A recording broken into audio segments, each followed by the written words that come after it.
ஒரு காட்டுல ஒரு ஆண் சிட்டுக்குருவி ஒரு பெண் சிட்டுக்குருவி சந்தோஷமா வாழ்னாங்க. அவங்க கூடு ஒரு பெரிய ஆட்டுக்கு பக்கத்துல இருந்த ஒரு மரத்துல இருந்துச்சு.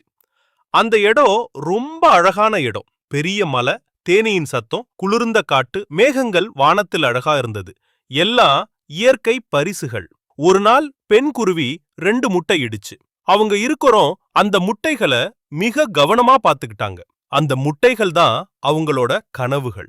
ஒரு கெட்ட நாள் பெரிய காற்று அடிச்சு அந்த முட்டைகள் ஆட்டுல விழுந்துடுச்சு. சிட்டுக்குருவிகள் ரொம்பவே சோகமா அழுதாங்க. யாரும் உதவல. அவங்க நம்பிக்கைய விட்டுடல. அவங்க நினைச்சாங்க, நாம ஆட்டு நீரையெல்லாம் உறிஞ்சி வற்ற வச்சுட்டா முட்டைகளை மீட்டுடலாம். அப்பாவி சிட்டுக்குருவிகள் நதி முழுக்க நீர் உறிஞ்சி துப்ப ஆரம்பிச்சாங்க. ஆனா நதி வற்றவே இல்ல. அதிர்ஷ்டம் திரும்பியது.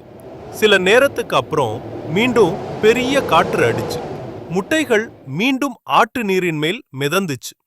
சிட்டுக்குருவிகள் தப்ப விடல. ஒவ்வொருத்தரும் ஒரு முட்டை எடுத்து கூட்டுக்கு போனாங்க. இயற்கையின் அற்புதம்.